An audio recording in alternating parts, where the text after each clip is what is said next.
There we go. Hello, this is Ian Noel Camilotes for CEntertainmentMedia, and this is ChatterBox.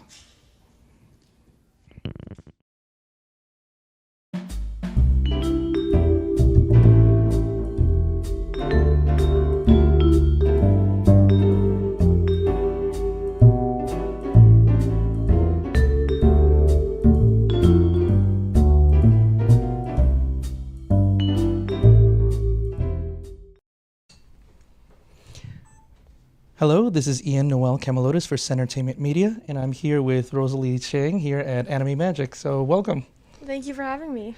So one of the things, you are the voice actress in Turning Red. You're also in American Born Chinese, and this is you're starting off your career fairly early in your life. So how did you get into acting? Out of curiosity. Oh, wow. Got into acting, first of all, by watching, I grew up watching cartoons. My dad let me watch a lot of TV when I was younger. And so that really sparked my joy because I just saw these kids having so much fun on TV, and I wanted to do that too. And obviously, as a young 7-year-old, I had no idea how to do that. And my parents had no idea how to do that. So when I told them at first, they were like, okay, we can send you to some classes. That's fine. Let's see if you really like it or not. And I went to some classes, and I loved it. I really fell in love with it. And I just told my parents that, yeah, this is what I want to do.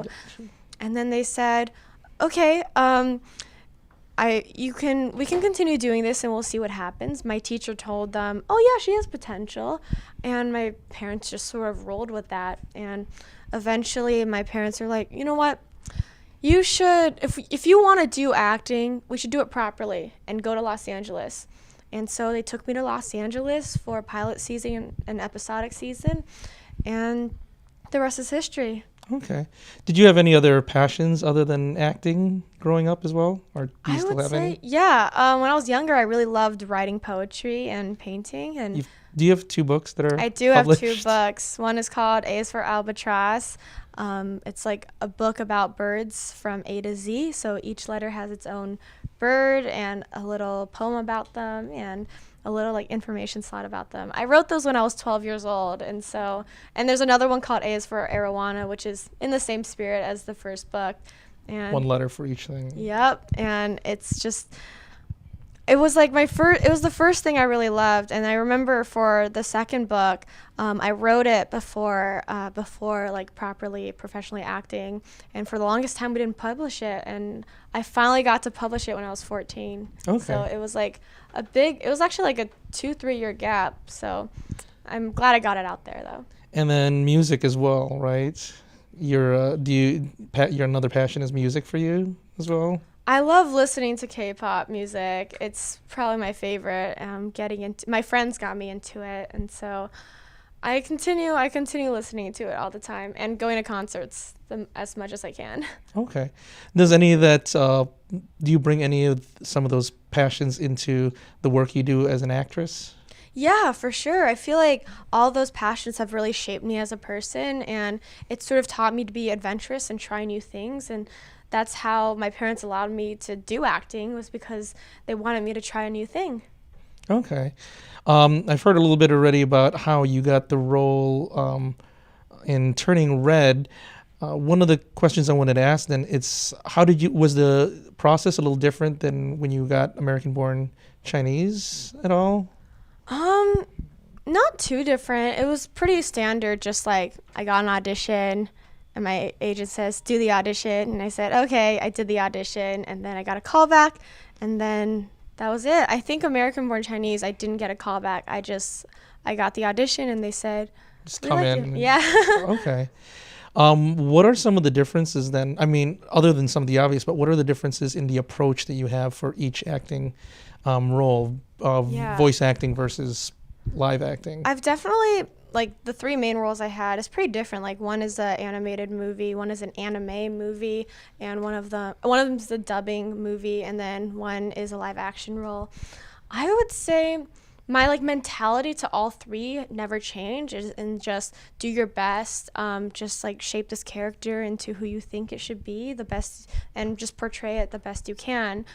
I would say the difference would be, I think I was much younger with the first movie, and so I was just like being myself basically, and that obviously helped me.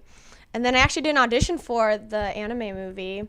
I actually auditioned for a different character. I think it was like the young version of the main character. And then I guess they saw something in me and cast me as Chica. And then for the live action, I think I was older then, so I think I got better in how I prepare for auditions and really making the character into their own person and not just like playing myself. Gotcha. So you've talked about a few different roles already. Do you have any? I know you might have. There's something you might not be able to talk about video game wise, but is that something else that you're looking forward to as well as a new experience? I'm really looking forward to it for sure. I'm excited for fans to see it. Did you have any inspirations at all as in terms of acting that you grew up with that you wanted to either learn from or at least model yourself off of? Yeah. Wait, say that again? Sorry. So were there any inspirations that you had growing up that in terms of that you wanted to either learn from or just model yourself off of acting wise? Yeah.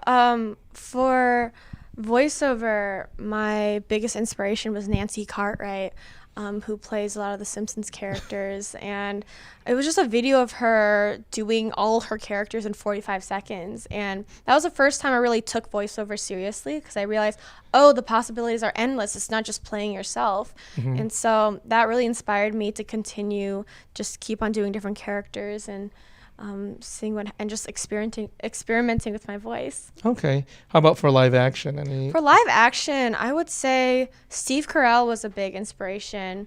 I definitely watch him a lot for just to improve my acting, because I just love how he takes such zany situations and zany characters and just turn them almost like pretty grounded and believable. And that's something I'm definitely working on. The way he does. Okay.